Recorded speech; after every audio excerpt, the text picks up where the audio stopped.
Welcome to the American U Show. I am your host, Mr. Big OG. And I'm here with my co-host, Kelly Marie.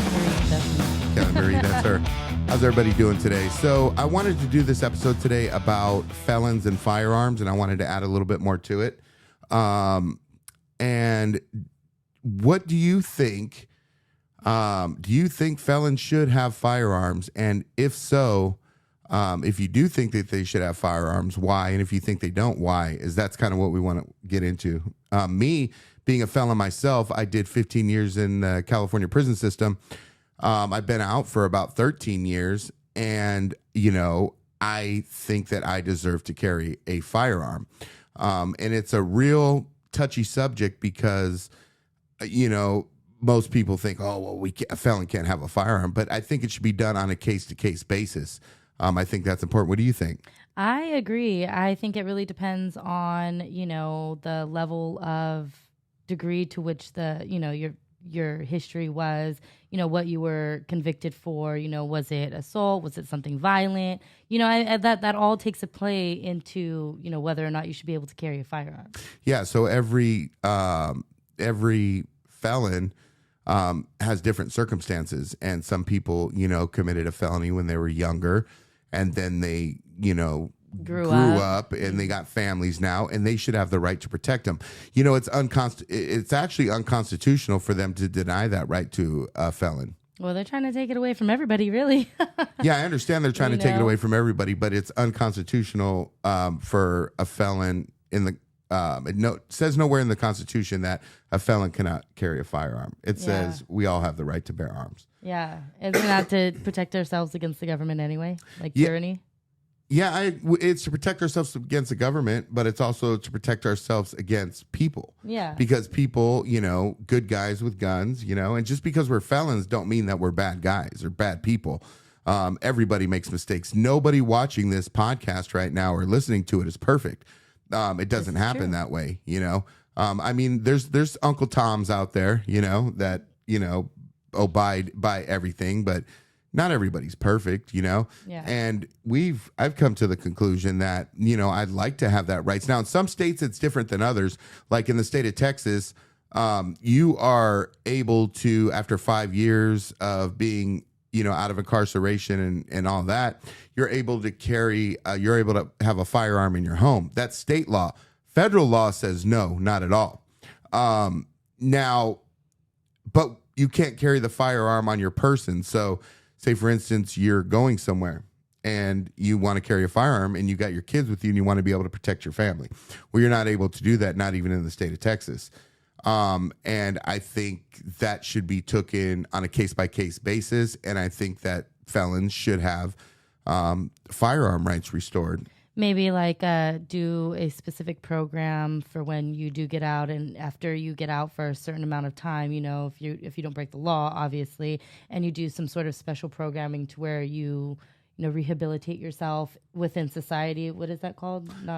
Rehabilitation. Yeah. But so you rehabilitate yourself to where you're able to show, faith, like, hey, I should be allowed to carry a firearm, basically appeal to be able to have that right given back to you. Well, no, because that's already in process. So what they're saying is that you have to basically get your record expunged completely in order to carry a firearm as a felon, right? My dad, he's one of the cases. He got busted when he was about 22 for cultivation of marijuana. He lives in the state of California, which is the worst firearm laws in the country. And he can't buy a gun. He's never hurt anybody. He's never done anything wrong. He's never done anything like that. He just grew a little pot. Yeah, just grew a little weed. And he wants to protect his home. And of course, he wants to protect his family. And he's unable to do that because felons, in no way, shape, or form. You can't go buy a gun because they're going to do a background check on you.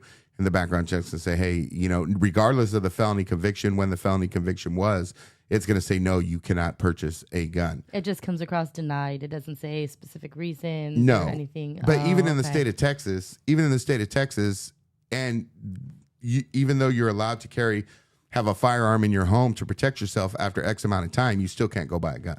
So you can't even hunt for survival. No. And some states have different laws. Like I think in California, you can have a black powder gun after so long. So if burglars, so if people are rushing in your house, you're grabbing your shit, and then you get your gunpowder and you're fucking packing this gun. Meanwhile, this dude done killed everybody. Oh my god. You know? Yeah. And that's a big issue with me. I think it needs to be taken on a case by case basis. And you know, me, I want my rights back, and I don't have them, so I can't carry. You know, when I'm with my kids, and people are just wild out right now. People are fucking crazy. Yeah, it is. It is getting pretty bad. I mean, even worse. I mean, look at the situation, like say the Uvalde school situation, right? I mean, I wasn't there. You know, our kids weren't there, but we are in Texas now, and you know, if a lot of parents, you know, like me personally, if that shit happened, I would be the first one in there with my firearm. So there was actually somebody that tried to go in to get her kids out, no, and they arrested her. Yeah, I saw that. They arrested her at first. Well, that's the thing I want to get into later on here in the podcast, but what I'm saying is I'd be the first one rushing up in there with my strap. Yeah. I'm not scared of anybody. Yeah. Like a man. Well, she went in there without a strap. Yeah, without a strap, because that's what a mother does. Yes. And I personally am not scared of fucking anybody. I'm not scared of no man. Yeah. Nobody. I don't care. You know, nothing's more important, and nothing is more important than my family, and I'm going to do and take care of my family by all means. Like I said, and I've said it before to you, I'd rather be judged by 12 than carried by 6. 100%. Facts. I'd rather be judged by 12 and carried by 6. And any jury in their right mind, you know, things will come up and they'll be like, well, you know, this guy's life was in danger and he ended up shooting this guy, you know, but he's a felony, can't have a firearm. Any juror in their right mind shouldn't find anybody guilty for that when they're protecting their family. And I don't know the laws very well in Texas yet. I'm still Well, Texas has a castle law, but I know that one. But what about knives? I don't know the complete situation about knives, but I don't think there's any, at least in Texas. I mean, I could carry a knife, and that's one thing that I really wanted to push on as well. Like, I am used to knife fighting. You know, I did 15 years in prison. I'm rehabilitated. I mean, I rehabilitated myself. The prison system didn't rehabilitate me. I rehabilitated myself. But I did 15 years in prison, and I'm used to knife fighting. Yeah. Everything we do in there has to do with knives. Any type of survival has to do with knives, especially when I was on the level 4 180s, the 180 yards, because, you know, you don't use your hands. It's a knife. You pick, if you're going to do something, you got to pick up a knife to do it. Yeah. I mean, there's no fist fighting on that yard. I mean, it's crazy. Like the contact between people, that takes like an animalistic contact, you know, between two people in order to have a knife fight. I would think so, you know. No, it is. It's completely animalistic. Yeah. It is completely animalistic. And one of the problems with that is, you know, about 80% of the people that are living in the United States right now are fucking cowards. They're fucking cowards. Like, okay, let me make a point. Like, let's say gun control. Okay. If you're, say for instance, you're in there's one of these mass shootings, because they're all over the place. And we know that it happens here and there, right? But say you're in a Walmart or something with your kids, and this guy comes in and starts shooting shit up. What do people do? They run. They run and scream. Yeah. Okay. They run and scream. Now, every once in a while, you'll see a brave person, a brave, you know, individual that'll rush the shooter. Yeah. And and while he's doing so, whether he has a firearm on him or not, while he's doing so, he's putting his own life in jeopardy. Yes. But he does it. Yes. Because he is brave. Yes. But most people are cowards. Yeah. That's we just saw that video of that social experiment. I don't know what city this social experiment took place in. Oh yeah, I think it was in England. I think that video was in England. But I'd like to see what happens somewhere here. On a city street, to where, you know, there was a child just walking in front, and this man, obviously the child is a willing participant and the man is a participant. It's a social experiment. So they wanted to see people's social reactions. And this man just comes up and grabs the kid and runs off. And people are just walking by, like confusing, going on about their business, talking on the phone as if what they just saw didn't happen. Some of them looked back a little confused, like, oh, you know, like your kid just got taken. Nobody had, you know, the balls to be, what the fuck, drop what they were doing and go after this person. Like, there was no type of contact with that individual that was stealing the kid. You know what the funny part about that is all those people that happened in front of were buried in their phones. Oh my gosh, all of them. They were buried in their phones. You see that everywhere, and that's why, the great state of Texas, that's what I've learned, the difference between Texas and California. There's a lot more eye contact, and there's a lot more, social contact with humans. Like, you go to the grocery store and they're actually talking to you face to face, and it makes you feel like you're seen. So like if I'm in a grocery store and I happen to go missing, I feel like that grocery store, they would be like, oh yeah, I saw her, I spoke to her, like I remember that face.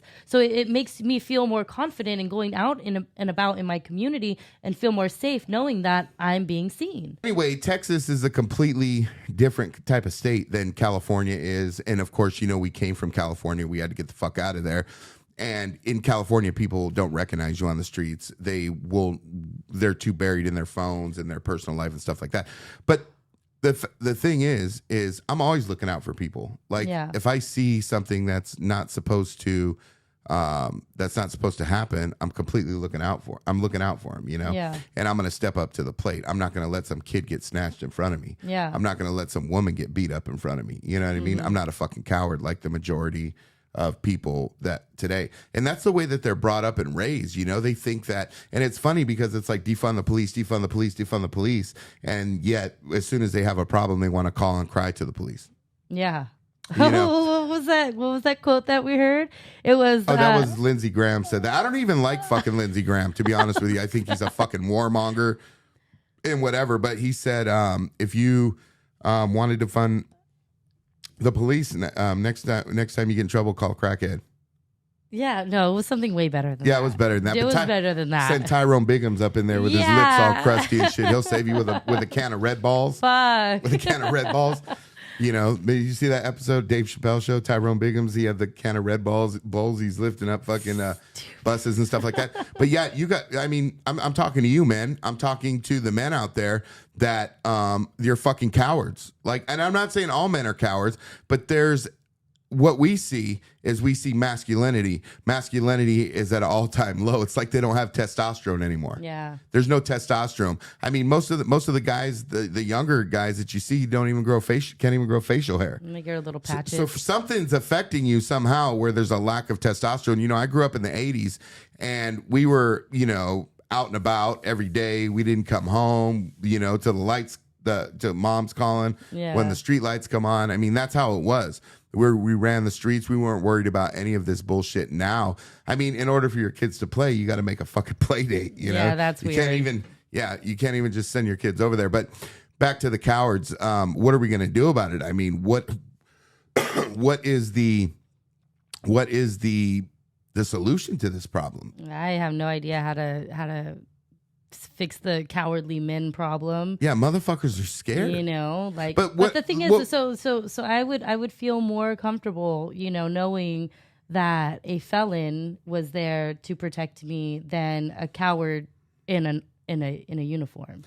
Yeah, well, that's what happened in Uvalde. A bunch of cowards in uniform. Yes. Like they stood out there and they could have saved all those children's lives and they didn't because they're fucking cowards, Yes. They take these guys and they give them badges at 21 years old, 22 years old, or whatever it is. With no life experience whatsoever. And that's why, I would feel more comfortable with a felon because the way we ran things on the inside, the righteous felon, because like I said, it should be on a case-to-case basis. Yes. Okay, that's really important. So you should look into the background. You should look into everything like that. Like and the character of the person. Character of the person. Look into the mental health as well. Yes. And see if there's ever been any issues like that. You could even look into the prison system and see, what that person was like in there to a point, to a point, because you have to remember when you're in the prison system, you are violent because you're surviving. You have to survive.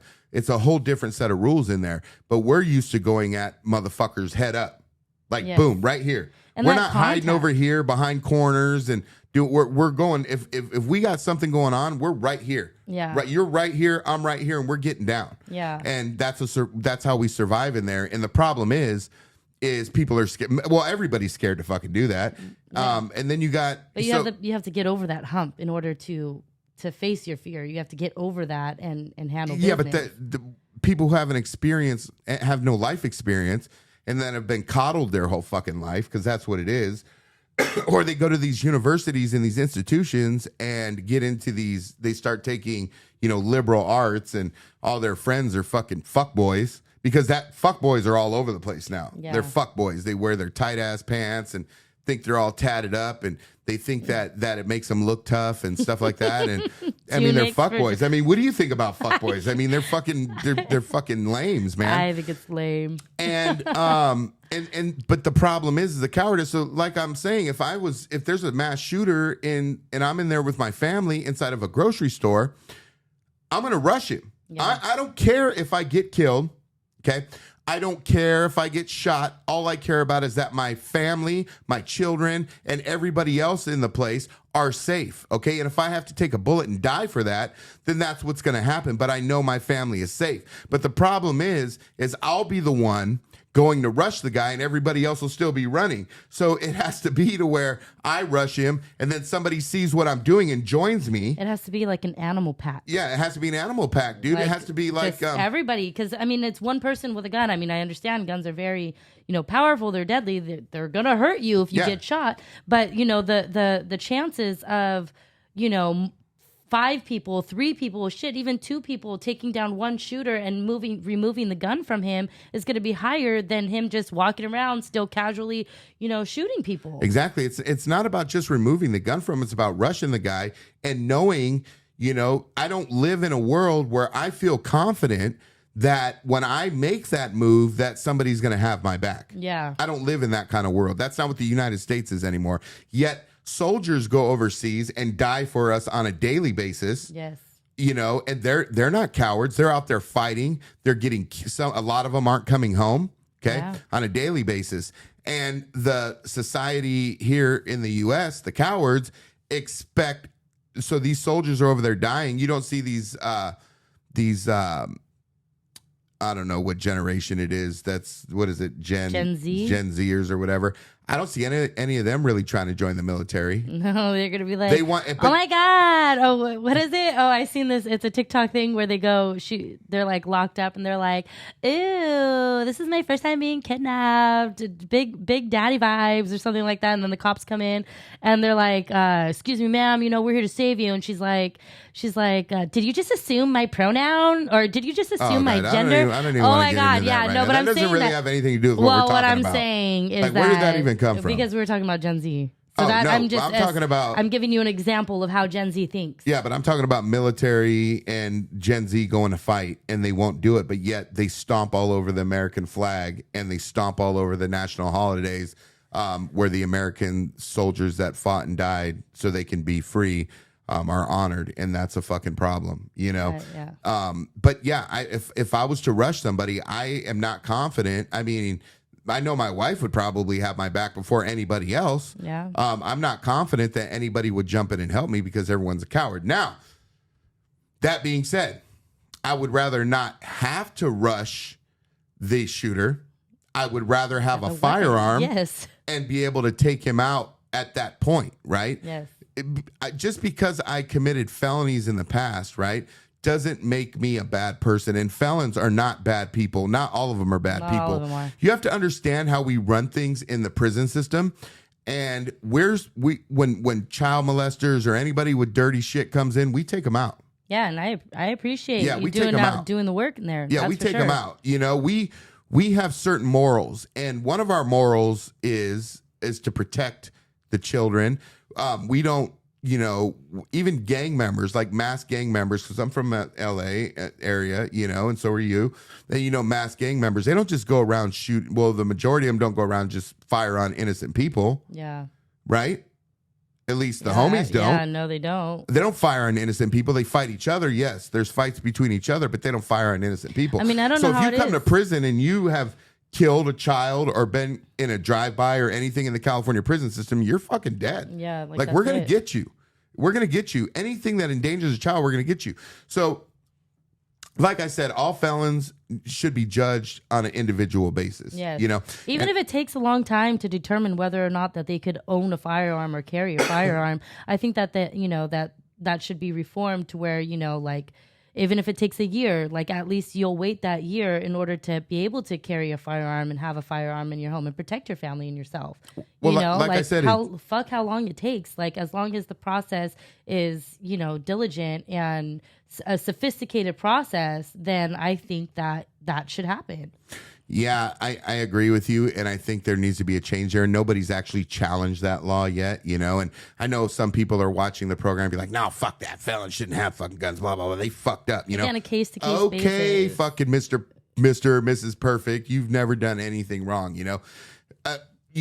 People really don't have a right to judge another, you know, you shouldn't judge another person. You know, you could tell if something's amiss with the person. Yes.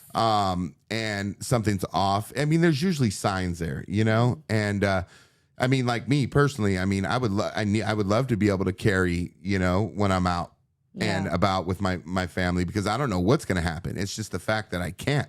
So if I get pulled over or anything like that and I have a firearm on me, you know, I'm going to jail for quite a long time. Yeah. But like I said, you know, maybe look for states where you can at least own a firearm and have a firearm in your home so you can protect your family there, and you don't have to worry about home invasions and shit like that. But I think that law needs to be challenged about felons and firearms. I agree. I also think, you know, one of the things I realized when I was on the inside and then I come out to the outside is, remember we were talking about law enforcement and stuff like that. They have no life experience like that. Now, if you were to give say convicted felons that have fucked up in the past, if you were to give them the opportunity to maybe help society out, you know, and because I'll tell you what, a felon will solve a crime like that. Well, felons and our vets. Oh, veterans too. 100%. You know, our veterans. Like our veterans are treated like shit. Oh, totally like shit. They're not even taken care of. But what I'm telling you is after doing so much time on the inside, a criminal knows a criminal. Yes. Okay. And one of the survival instincts on the inside is that you need to know what people are doing when they're doing it. You need to be able to read them, their demeanor, how they're going to act, what they're going to do, you know, and stuff like that. Yeah. And so, I mean, you throw a couple felons out there and they'll be able to solve these crimes pretty fucking quick, and they'll be able to see them before they even happen. Or you can have like a training day situation. Yeah, you know, when I was so there's inside the California prison system, there's the gang unit. It's called ISU, the Investigative Services Unit, IGI. It's the gang unit. And they always thought that they knew what was going on, you know? So they would M us up, they'd gaffle us up, and they'd be like, hey, this is, you know, we know this is, and I'm sitting here like, dude, you guys have no fucking clue. Yeah. You guys have no clue what's going on. Shut up. And that's the same with the cops. Yeah. I mean, the cops usually, and I'm not downing police whatsoever. I'm saying they usually solve cases that are obvious, but how many unsolved murders are everywhere, you know? Yeah. Because those cases aren't so obvious. They're not seen from the eyes of somebody of somebody who's been there, done that, and knows the streets. You know, they solve pretty obvious stuff. That's like that show, The First 48. Like within that first 48 hours, if they don't find out who did it, then the person usually gets off and gets away with it. But then it could be like, you know, where if you're gonna hire somebody to do the job that somebody knows, that then it would basically be like hiring a murderer to solve a murder case. You know what I mean? Like you don't want to tread those waters. No, you're not. And so I've done time with a lot of people, murderers. So I was on a 180 yard on level 4. I was neighbors with Lyle Menendez. That's a long story because people are probably like, well, what were you doing with that guy? You were on a bad yard. Well, there's a long story to that. It wasn't a bad yard. To be honest, it was just getting turned over, and they turned it in. I was in the shoe, and it was a kick out yard. But I was with him. There's another guy, Timothy Russell, out of Riverside, who he killed the 2 cops. He's on death row, but he's dead now. I know a lot of people on death row, and a lot of people who've committed murders, and I know a lot of people who've committed murders in order to defend themselves. But like, there's a story of let's say an individual in L.A. Okay, this was in L.A. The guy's brother was getting snitched on by a young girl. She was like 14 or 15 years old. He was getting snitched on, and that girl, he went to see his brother in court to show support because of his brother's case or whatever. And that young girl ended up getting killed. So instantly what happened was the cops the brother up and said, oh, we know it was you. Because he was there. And they forced a confession on him. And they said, we know it was you. Where were you? And he's like, well, I was at a Dodger game with my kid. Yeah. And they're like, yeah, right, dude. You can't prove it, blah, blah, blah. So we're not going to do it. Well, Larry David, who is the Seinfeld producer, does that. He was filming that show, Curb Your Enthusiasm, at Dodger Stadium that day, and just so happened to get him on tape there with his kid when it happened. Wow. So otherwise, he'd be doing life in prison because they assumed. Yeah. So. And they want an easy conviction. Very. I mean, there's so many convictions that are done like that. Yeah, and it's sad because a lot of people could be. A lot of people are innocent, and they're behind bars. There's a lot of people that are innocent behind bars. There's also a lot of people that deserve to be behind bars. There is a lot of people. I've met some very, very bad people. People that have killed, 3, 4, 5 people at one time and buried them, out in the orange groves and stuff like that. I met a lot of really bad people. But I've met a lot of people who caught cases that I feel were innocent. And I met a lot of people who did commit the murder, but it was either them or the other person. It was a fight to survive. You don't see but people don't. And I'm not talking about gangbanging or anything like that, because if you put yourself in a gangbanging position, that was my downfall. That's a choice that you make. And if you're going to play that game, then obviously you're going to have to deal with the consequences, but felons should have an opportunity yes. On a case-by-case basis to be able to carry a firearm. Yeah, I agree. I completely agree. I would love to. I'm a responsible adult now. I have 3 children and I love them to death. And so right now, basically, me not being able to protect myself and my family from another person with a firearm, well, it leaves me no choice but to just get up on the person and put my life really in danger more than already would be, Yeah. And or what is the? How many of these mass shootings would be stopped? How many mass shootings would be stopped if people were most law-abiding citizens were carrying firearms? Well, it also depends on how they feel about carrying a firearm too. Are they actually going to use it, or are they just going to show it? And you know what I mean? Like brandish a firearm and be like, "Oh, look, I have a gun," or are they going to actually if I pull this gun, the only reason that I'm pulling this gun is because I'm taking your life, or I'm going to hurt you. That's the only reason it should ever come out. Exactly. But there's so many people nowadays that let me brandish this gun and end up, hurting themselves or hurting an innocent bystander. And that's what the problem, that kind of comes where the problem is. Well, they think it makes them look cool, tough, and that's not the case. Motherfucker, you better not pull that. The only reason you should pull that gun is if you're going to use that gun. It. That's it. No other reason that gun should come out. At all. You show somebody, and I learned this lesson myself, and I've told you the story. I thought I was a badass, and I didn't really have the heart at the time to kill this dude, But I pulled a gun on him and threw it in his face, and I was like, "Yeah, fuck you, blah blah blah, I'll smoke your blah blah blah." I'm 18 or 19 years old, and then I went home and I lived in these.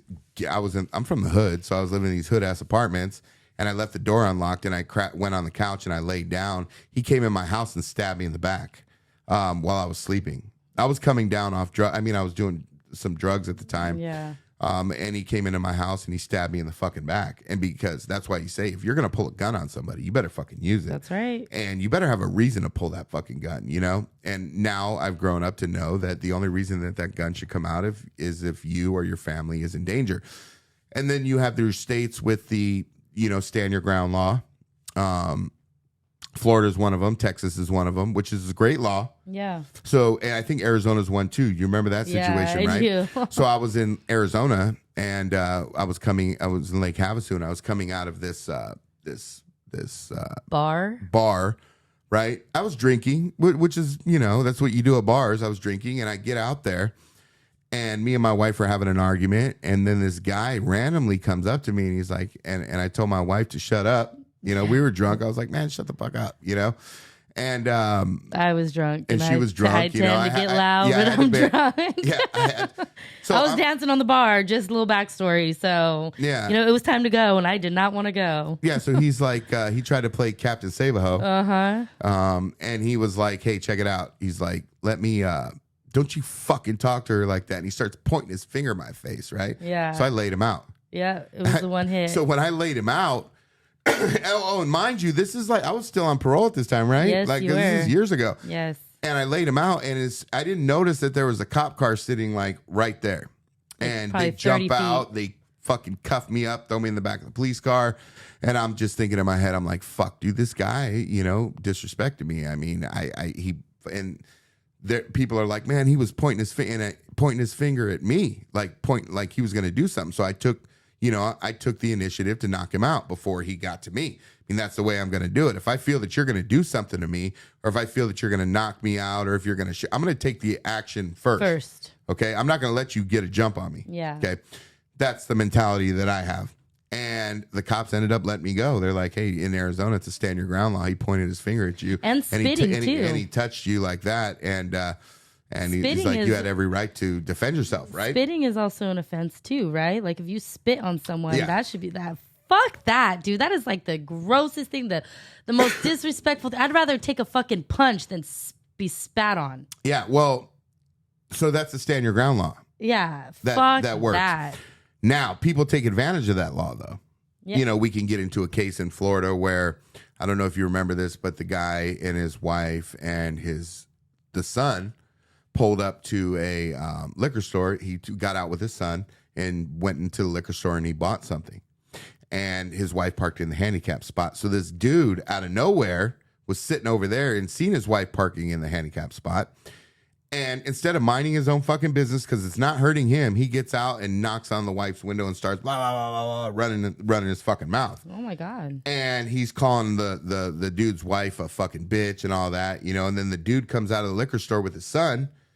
And he's like, motherfucker, don't disrespect my wife. And the dude's like, fuck you. And then the guy coming out the store fucking pushes the dude. And then the dude pulls out his gun and kills the guy right in front of his son. Oh, my God. That's a stand your ground law. And I don't think he got in trouble for that. Yeah. You know what I mean? And that's a problem. Yeah. That's when people take advantage of those types of laws, Yeah. So a weapon, a firearm, should only be used if your life is in danger or you feel that your family's life's in danger. But don't go looking for trouble. Yeah. I mean, when you go looking for trouble, you're eventually going to find it. Yeah. Man, I got this cough. I just got done being sick. But yeah, any time that you're looking for trouble, you will find it. But if more people, because guns don't kill people, people kill people. Okay. What are they going to ban hammers now? Because Paul Pelosi got fucking rocked out with a hammer. Is that what's going to happen now? I mean, they want to ban hammers. They want to ban guns. Now, I believe the whole Uvalde situation. I believe that there should have been red flags with that cat, but there's still, it doesn't make any fucking sense to me how that went down. Yeah, he was like a 19 or something, or younger. I don't know, but I don't even think 18-year-old is an adult. Like, I mean, mentally, no, bullshit. You don't. Can't come there. You can't come with that. That makes no fucking sense. I know that you believe that, but that doesn't make any sense. I just think that I feel that. So basically, an 18-year-old's not an adult. It's okay for them to pick up a weapon. To make those, it's okay for them to pick up a weapon and go overseas and get killed. I don't even think that. I don't think that's okay that's either. The way it is. I know, but I don't think that's the way either. It is. Like, do you know in other countries like Iraq and all that? I mean, they're in the army at 13, 12. Yeah, fighting with guns. I mean, but the thing is I don't agree with that. I feel that at 18, if your parents want to buy you a weapon, they can. But I think there's red flags that you should pay attention as a responsible gun dealer. If you see an 18-year-old kid come in and buy 2 AR-15s and 3,000 rounds of ammo, yeah, like what do you need all that for? Yeah, you have to think. You got to be like, dude, like, what the in your mind. You gotta. You can't just turn the other cheek, and that seems to be because they want to make a sale. Because they want to make a sale. that's a red flag, and Yeah. that should be in it just shouldn't be like that. You have to pay attention. Number one, as a responsible gun dealer, you have to pay attention to the people that you're selling to. Yeah. Pay attention to what they're buying, you know. But when they're buying shit all in one pop to go, that can actually mow down a whole fucking, you know, crowd of people. Yeah. Then, come on. Yeah. Then you should be asking questions. Like, at least, you know, it doesn't make any sense. I mean, responsibility. Well, you sit on it. You're allowed to fucking sit on it. You know. What do you you're mean sit on allowed- it? Basically, you know, a responsible gun dealer can have the discernment to sit on, you know, this sale. No, they can't. They can't sit on it. No, there's fuck not no. like a No, not like in Texas, not in no? Florida, no, not in Arizona.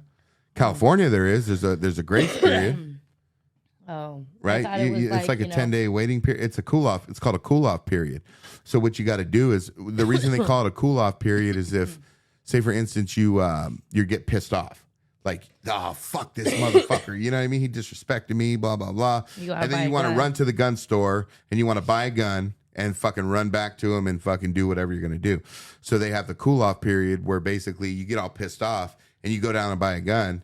And then they're like, well, you got to wait, you know, this period. And it gives you a chance to go home and cool down, you know. Cool off. But I think that's a stupid law.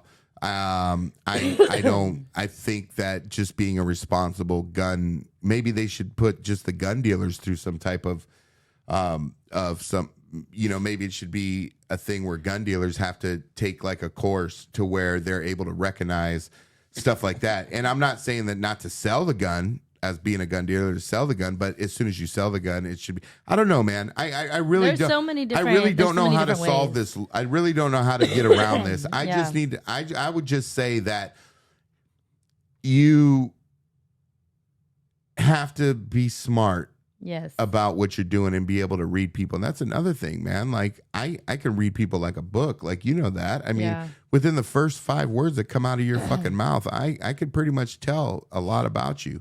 Yeah. Because that was a survival instinct that we had on the inside, you know. That's why I keep my circle really, really, really, We really have no small. circle. Yeah, This is our circle. yeah, we keep it small. No, we have a circle, but we keep it very small. A very tight knit circle. Yeah, we keep it small because Yes. I don't need all these people up in my shit. You know what I mean? I don't even And like I don't trust people. anybody, and I don't trust anybody because you never know. I mean, when you meet random people, you just don't know them. You know, Yeah, and I mean, actually, but you don't even know. sometimes You don't even know people you've known your whole life. I mean, you're the one that showed me or taught me or told me, you know, the first person to stab you in the back is someone that you know. Oh, for sure. You know, and so that's Family. Family Family is will going to fuck be the you one. so fast. And it's that's And me, the I got reality. a whack ass fucking family. I'm gonna tell you that right now. Like they're greedy as fuck. You know, and you know, when I started doing well for myself and stuff like that, I mean, yeah, they want to come and expect this and expect that, and without working for it like I did. I mean, I did all that time. I didn't even start my life till I was fucking 35 years old, and I got to the position that I'm in today by hard work, Yep. dedication, and not giving up, and becoming a productive member of society. And that's what I am now, and that's why I believe that me personally and other people like me, because there is people like me out there, deserve to have that firearm right back, you know? Yes. And, but what are we going to do about the, and the same with the police. I don't think you should be able to be a police officer till you're at least 30 years old. Well, so then you say that, but then you say, you know, 18-year-olds can go across to go fight for our country. So it's like, well, policing is a big difference, though, Kel, because when you're 18 years old going to fight for the country, right? You know what you're doing. You know that you're What about you're to signing you up know, for. You know you're going into battle. yeah, You're not going in there to patrol yeah, and make sure that nothing happens. You're going into battle, right? So it's a whole different ball game. When you're a police officer, you have to take a bunch of stuff into account. Like if you're 18 going overseas to fight, you're shooting first, yeah, asking questions later. It's war, yeah. Well, you're being right? trained strategically. But now you're a police officer, and when you're a police officer, you need to go and you have to see every little thing. You have to take everything into account before you make any type of actions. Especially in the type of area that you're in, too. You need to know the area you're in. You need to know the people you're around. So I think there should be an age there, right? And I think, maybe if some felons want to become police officers, they should be able to. But I think everything needs to be taken on a case-by-case basis. Yeah. Case-by-case basis, because, there's people out there that could do a lot of good. Yes. And that can help out a lot and weed out the bullshit. Just the bullshit, because a lot of us felons that have been in prison and have done time, we know this stuff firsthand. We've talked to the people, we know the people who did it, we know how they did it, we know what they did, or maybe some of them live that same life themselves. I mean, gang life. I mean, when you're living on the streets or you're homeless or anything like that, because I've been through all that, you could see and you know how things work. But what are we going to do about the unmasculine fucking cowards that are here now? I mean, I don't know. They whine, they cry. They're all in the city and they're all on social media. Oh, yeah. And they're all just I don't know. Yeah, because I don't get out. I don't talk to other men, so I wouldn't know. Like, I have no idea. I just know that my son is not going to be a fucking he's dweeb. You know what I mean? He's not going to be like, a fucking dweeb. He's man. not gonna. He's gonna be. He's a good old country boy. Yeah, okay? Survival. You have to learn to fend for yourself. Yes. You need to know how to survive. You need to know how to approach people. You need to know how to talk to and people. And respect is such a big thing. They don't have a bit of respect anymore. No. They don't even know what it means. And respect is earned. It's not just given away. Well, just like fucks. Like respect is earned. Yes. But when I first meet somebody, I'm going to come at you with respect. Because there's no reason not to. Yeah. Like, I'm going to come at you with respect, and then you show me a reason why that I shouldn't respect you, then that's when it'll stop. But the initial meeting and the initial talking, I'm going to come at you respect. But when you start talking to me and I start hearing the shit coming out of your mouth, the way you talk, the way you describe shit, the way you do any of that, I'm going to be able to tell right there if what kind of person that you actually are. I'm a very awkward person, so I don't know, from my own personal experience, I'm a very awkward when it comes to talking to people. I'm very introverted and I get very nervous. I'm a very nervous talker. And so I don't know if that comes off wrong to people because I'm not a very strong speaker. You know what I mean? Well, that's why you're learning on the podcast. That is why I am stepping outside of my comfort zone. Because she didn't even want to be on this podcast. Not at all. I didn't. But here I am because I am stepping outside my comfort zone. And I do have a lot of things to say. And I have my own perspective. And I think, there's other people out there that might share my views, or give somebody else the confidence to speak up. Or we don't have the same views on a lot of stuff. And but we have the same views because... Well, that's what it is. And that's where, the next podcast episode we're going to talk about the cowards and why there's not many masculine men anymore. Yeah. But one of the things that I teach her everything that I can and everything that I know, right? Because I am a man. Yeah. And it's my job, number one, to support my family. Number two, to protect my family. Okay. And she's not over here like with that crazy shit like that the majority of women are going through right now. Don't say majority of women. There is about 80%. I'd say a little smaller. No, the problem is because there's a lack of masculine men that women feel like they have to be masculine now. Well, they have to take the step. Not only that, they walk all over men. But let's save that for another episode. Yeah, because that's a whole nother episode but we'll do it later. That's something I could talk about. That's for sure. We're gonna do that episode later, but. No, there is a lack of masculinity. And that's what that's where the problem lies. The problem also the lack of masculinity equals cowards.